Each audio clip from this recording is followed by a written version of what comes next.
Hi everyone, स्वागत है आपका आशीष एकेडमी के यूट्यूब प्लेटफॉर्म पर। तो जैसा कि आप सभी लोग जानते हैं, बिहार शिक्षक भर्ती थर्ड फेज के री एग्ज़ाम पर पटना हाईकोर्ट द्वारा रोक लग गई है। रोक लगने का कारण आप सभी लोगों को पता चल गया है।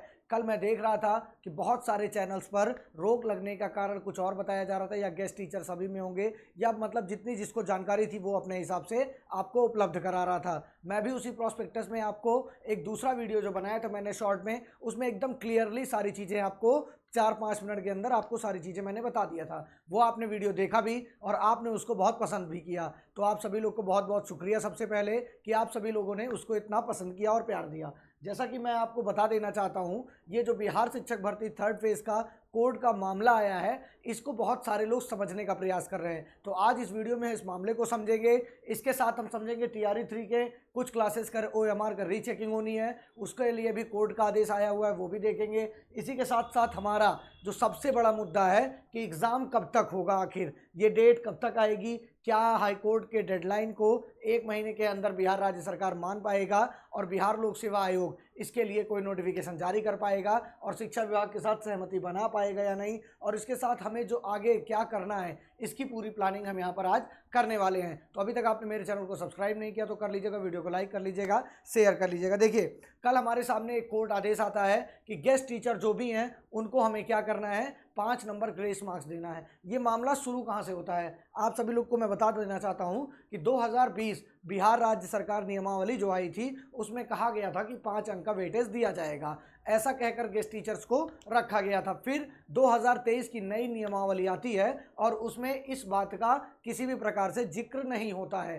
तो मतलब आप समझे, 2020 में इनको बताया गया कि हम आपको देंगे, फिर 2023 में ऐसा हो जाता है कि ये लोग सभी लोग उसमें नियमावली में मेंशन नहीं करते हैं चीज़ों को कि आपको मार्क्स देना है या नहीं देना। फिर हमारा बिहार शिक्षक भर्ती फर्स्ट फेज और सेकंड फेज हो जाता है और इन लोग को किसी भी प्रकार का ग्रेस मार्क्स नहीं मिलता है। हालांकि बहुत से गेस्ट टीचर ऐसे हैं जो बिना ग्रेस मार्क के उसमें सेलेक्ट हो गए हैं, जैसे 4200 कुछ सीट है, 4257 या 47, तो अप्रॉक्स मान लीजिए 4200। तो इसमें से बहुत से टीचर्स ऐसे हैं जो पहले से TRE 1 और 2 में सेलेक्टेड हो गए हैं। अब उसके बाद होता क्या है, 31 मार्च 2024 को बिहार राज्य सरकार गेस्ट टीचर से कहती है कि अब आप लोग की सेवाएं समाप्त की जाती हैं और आपको अब हमारी आवश्यकता नहीं, हमको गेस्ट टीचर की आवश्यकता नहीं है, क्योंकि TRE 1 और TRE 2 से हमने काम भर के अभ्यर्थियों को ले लिया है, शिक्षक अभ्यर्थियों को हमें मिल गए हैं। यहाँ से मामला जब उठता है तब इससे पहले ही लेकिन ये कोर्ट केस हो जाता है, और जब कोर्ट केस होता है तो ये जो हमारे गेस्ट टीचर्स हैं ये सभी लोग पटना हाई कोर्ट में रिट दायर करते हैं और ये बताते हैं अपनी सारी बातों को। इन्होंने बहुत सारी मांग की थी, इन्होंने एक मांग इसमें ये भी रखी थी कि कोर्ट में ये भी आदेश मेंशन किया जाए कि हमारा OMR निकालें पीछे, लेकिन कोर्ट ने सीधा सीधा कहा कि TRE 2 और 1 में कोई भी छेड़छाड़ किसी प्रकार की नहीं की जाएगी, और TRE 3 में 1 महीने के लिए राज्य सरकार को समय देते हुए कहा है, सीधे सीधे इंस्ट्रक्शन देते हुए कि आपको अब क्या करना है, इनकी पोस्टिंग करनी है। तो मैंने आपको बताया ये ऐसा मामला था जैसे कोर्ट पहुंचा तो पहले 2020 की नियमावली में नहीं दिया जाता है, 2020 में दिया जाता है, 2023 में हटा दिया जाता है, फिर ये लोग कोर्ट जाते हैं और वहाँ से एक फैसला आ जाता है। और इसमें बहुत सारे लोग कल कंफ्यूज थे, तो मैं कल ही आपका वीडियो उसमें दूर कर दिया था कि आदेश में जो है वो सिर्फ 11th और 12th के लिए साइंस ऑल सब्जेक्ट, और इसके साथ क्या है, साइंस के साथ साथ इंग्लिश है, बहुत सारे लोग मैथ्स भी, उसमें मैथ्स मेंशन है, लेकिन जो वो बहाली हुई थी उसमें मैथ्स के लिए नहीं लिया गया था जहाँ तक मेरी जानकारी है। और इसी के साथ मैं आपको बता दूं, ये और जो 9th-10th के लिए जो लोग कुछ लोग कह रहे हैं कि 9th-10th में भी है, तो ऑब्वियसली डाटा ये कहता है कि गेस्ट टीचर जो उपलब्ध थे बिहार में वो 11th और 12th के लिए हैं। अब उनसे अगर किसी स्कूल में 9th-10th में पढ़वाया जा रहा है तो इसका मतलब ये नहीं होता कि वो 9th-10th के होंगे। तो आपको ये ध्यान रखना है, सिर्फ और सिर्फ 11th-12th में ज़्यादा सब्जेक्ट कौन सा होगा, साइंस के ऑल सब्जेक्ट, और इसी के साथ साथ इंग्लिश में मिलाकर और मैथ्स के भी अगर हो सकते हैं तो हो। लेकिन ये जो 4200 का आंकड़ा है इसमें मोस्ट ऑफ टीचर लगभग आधे आप कह सकते हैं, आधे से कम 1000-1200 के आसपास तो सेलेक्ट हो ही चुके हैं, किसमें, TRE 1 और 2 में। तो ये मामला यहाँ पर था। अब देखिए यहाँ पर एक मामला और आता है सामने हमारे कि OMR रीचेकिंग का। तो यहाँ पर देखिए दूसरे चरण 6ठी से 8वीं तक के OMR के आवेदकों की OMR सीट का दोबारा होगी जांच। यहाँ पर कुछ कारणवश क्या करना पड़ा, कुछ कारणवश हाईकोर्ट को आदेश देना पड़ा कि आपको OMR सीट जो है चेक करनी पड़ेगी। आपको मैं ब्रीफ इसका शॉर्ट में बता देता हूँ क्या कारण था।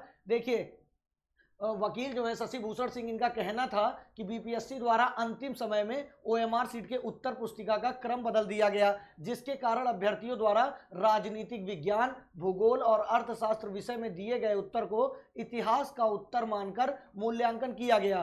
परिणाम यह हुआ कि सभी इस परीक्षा में फेल हो गए और उनका कहना था कि एडमिट कार्ड में दिए गए विवरण के अनुसार मूल्यांकन होता है तो आवेदक नियुक्ति होने के लिए योग्य हो जाते हैं। वहीं आयोग ने कोर्ट को बताया कि परीक्षा के पूर्व शिक्षक पद को, वही सारी बात कि हमने टाइम दिया था, लेकिन कोर्ट ने फिलहाल अभी आदेश दे दिया है कि टीआरई 2 में इन विषयों की जो होगी फिर से रीचेकिंग होगी। तो यहाँ पर एक रीचेकिंग का भी मुद्दा था टीआरई 2 का, और इसमें कुछ विशेष बात नहीं थी। अब इसी के साथ जो मेन मुद्दा हमारा है, वो हमारा मुद्दा क्या है, यही है कि जो कोर्ट ने आदेश दिया था। अब यहाँ पर देखिए, सबसे पहली बात, अगर बिहार लोक सेवा आयोग और शिक्षा विभाग का समन्वय बन जाता है और राज्य सरकार की तरफ से इंस्ट्रक्शन आ जाता है, तो आपको हो सकता है कि 2, 4, 5 दिन में, 10 दिन में, 1 हफ्ते के भीतर क्या मिल जाए, आपको एक नोटिफिकेशन देखने को मिल जाए जिसमें ये मेंशन कर दिया जाए, क्या मेंशन कर दिया जाएगा कि गेस्ट टीचर्स को 5 मार्क्स पर साल के हिसाब से ग्रेस मार्क्स दिया जाएगा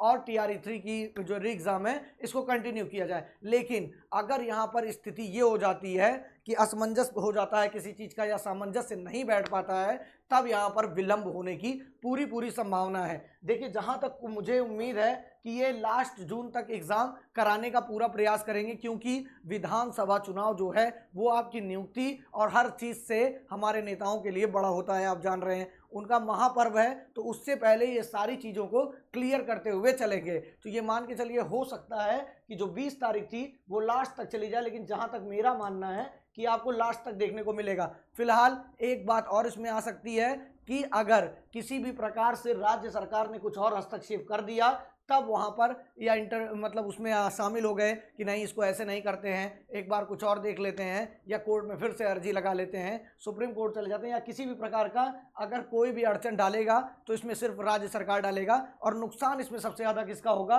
जो भी अभ्यर्थी री एग्ज़ाम के लिए अपने घरों पर बैठकर तैयारी कर रहे हैं, उन्हीं को सबसे ज़्यादा फ्रस्ट्रेशन, डिमोटिवेशन, इरिटेशन, सारी चीज़ों का सामना उन्हीं को करना पड़ेगा और किसी को नहीं। सरकार बढ़िया अपने काम कर रही है, उसका विधानसभा का चुनाव है तो वो अपनी तैयारी में जुटेगी अगले साल के लिए। यहाँ पर जो एग्ज़ाम कब होगा मैंने लिखा है, इसी में सबसे बड़ी दुविधा फंस रही है लोगों की। अब कल से जब से ये अपडेट आई है, पहले तो यही कंफ्यूजन क्रिएट हो गई थी, क्योंकि बहुत बड़े बड़े यूट्यूब चैनल्स के द्वारा ये बता दिया गया था कि 1 to 5, 6 to 8, 9, 10 सभी के लिए नुकसान होगा और कट ऑफ बहुत ज़्यादा हाई चली जाएगी। फिर जब मैंने भी वीडियो डाला तो आप सभी लोगों ने बहुत ज़्यादा ऐसा कमेंट किया कि मुझे भी बहुत अच्छा लगा कि चलिए मैं आपके लिए कुछ ऐसी जानकारी उपलब्ध करा सका जिससे आपको ये लगा कि हाँ, आशीष एकेडमी पर आना सार्थक हुआ। तो यहाँ पर जो एग्ज़ाम डेट है ये सिर्फ किस पर डिपेंड करता है? ये सिर्फ और सिर्फ एक चीज़ पर डिपेंड करता है, वो है बिहार राज्य सरकार। अगर राज्य सरकार सही से इंटरफेयर की और ये क्या किया इन्होंने, अगर टाइमली सारी इंस्ट्रक्शन दे देती है शिक्षा विभाग को और शिक्षा विभाग आयोग तक ये सारे इंस्ट्रक्शन पहुंचा देगा या डायरेक्ट राज्य सरकार आयोग को, बीपीएससी को पहुंचा देगा, तो वहां पर वो एक नोटिफिकेशन निकाल देंगे और जैसे ही नोटिफिकेशन आपकी आउट होगी वैसे ही आपकी एग्ज़ाम डेट भी हो सकता है तो आउट हो जाए। तो बहुत सारे लोग परेशान थे री एग्ज़ाम की डेट को लेकर और जो तैयारी कर रहे हैं, मेरा उनसे यही कहना है कि देखिए, एग्ज़ाम डेट कभी भी आएगी, ये बिहार लोक सेवा आयोग है, जब ये 2 दिन 3-4 महीने के अंदर 2-3 भर्तियां संपन्न करा सकते हैं तो इनको एग्ज़ाम डेट देने में बहुत लेट नहीं लगेगा। बस जब तक नहीं आ रहा है तब तक आप लोग थोड़ा सा अपना पेशेंस जो है वो बना कर रखिए। नहीं बना कर रखेंगे तो सबसे ज़्यादा नुकसान किसका होगा? सिर्फ और सिर्फ अभ्यर्थियों का होगा। ना बिहार लोक सेवा आयोग का कोई नुकसान है, ना शिक्षा विभाग का, ना आपको पढ़ाने वाले का। सिर्फ नुकसान किसका है? जो आप अपने आप को डिमोटिवेट कर रहे हैं, अब हमसे हो ही नहीं पाएगा ये सोच रहे हैं। ये सारी चीज़ों को छोड़कर सिर्फ और सिर्फ आपको क्या करना है? लगातार पढ़ाई करनी है। और जो भी अभ्यर्थी टीआरई 3 के बाद भी आगे की तैयारी करना चाहते हैं, वो सभी लोग आशीष एकेडमी के एप्लीकेशन को डाउनलोड कर लें, प्ले स्टोर पर जाइएगा, वहाँ पर एनसीईआरटी वगैरह बुक फ्री है। कोई भी कोर्स से आप जुड़ना चाहते हैं वहाँ पर, तो आप आसानी से जुड़कर अच्छे से अपनी तैयारी को कर सकते हैं। बाकी जो भी आपके सवाल होंगे कमेंट सेक्शन में कर दीजिएगा, मैं पूरे कमेंट्स को पढ़ के आपके लिए जो भी इंपॉर्टेंट चीज़ें होंगी उसके लिए नया वीडियो के माध्यम से आपको सब कुछ उपलब्ध करा देंगे। तो ये जो कोर्ट आदेश था ये बहुत ज़्यादा मैटर नहीं करता है, क्योंकि 11th-12th के लिए था, लेकिन बस मैटर कहाँ कर देगा? एग्ज़ाम डेट को लेकर। तो एग्ज़ाम डेट को लेकर जितना प्रभावित करेगा ये, उतना ही समस्या किसको आएगी, हमारे अभ्यर्थियों को आएगी जो लगातार री एग्जाम का वेट कर रहे हैं। तो हमारी यही मांग है कि जल्द से जल्द इस नोटिस को निकालकर री एग्जाम डेट अनाउंस की जाए, क्योंकि ये बहुत दिन से खेल चल रहा है, इस दिन हो जाएगी, उस दिन हो जाएगी, इस महीने में हो जाएगी, उस महीने में हो जाएगी। तो कृपया बीपीएससी और बिहार राज्य सरकार से निवेदन है हमारी तरफ से, आप लोग का भी निवेदन अगर आप लोग कमेंट सेक्शन में करेंगे तो हो सकता है वहां तक चीजें पहुंच जाए। तो आप सभी लोग अपनी राय जरूर बताइए कि जल्द से जल्द री एग्जाम डेट अनाउंस की जाए, ऑफिशियली कि नहीं, और मतलब डायरेक्ट बिहार लोक सेवा ऑफिशियली साइट पर, ये नहीं कि न्यूज़ बना हम आपको आकर बता दें इस दिन आपका एग्जाम होगा, या कोई और चैनल वाले आके आपको बता दें इस दिन एग्जाम होगा। ऑफिशियली डाटा आ जाना चाहिए, जिससे जो स्टूडेंट है वो पूर्णतः सेटिस्फाइड हो जाए कि हाँ अब इस दिन तो एग्जाम होगा ही। तो जितने भी अपडेट्स हैं वो अगर ऑफिशियली आए तो ज़्यादा बेहतर है। ट्विटर के माध्यम से या किसी के बताने से हम लोग द्वारा बताया जाता है तो वो सारी चीज़ें आपको ज़्यादा पसंद नहीं आती हैं। पसंद क्या आती हैं, तो जो होगा सब कुछ ऑफिशियल वेबसाइट के बिहार लोक सेवा के अपडेट किया जाए, वो भी जल्द से जल्द। तो यही मांग हमारी है, आप अपनी बताइएगा। चैनल को अगर अभी तक आपने सब्सक्राइब नहीं किया होगा तो कर लीजिएगा। ऐसी ही अपडेट्स पाने के लिए टेलीग्राम चैनल को जरूर फॉलो कर लीजिएगा। आशीष एकेडमी के नाम से ही टेलीग्राम चैनल आपको मिलेगा। तो थैंक यू सो मच, मिलते हैं नेक्स्ट वीडियो में। अपना प्यार और स्नेह ऐसे ही बनाए रखिए। Thank you so much.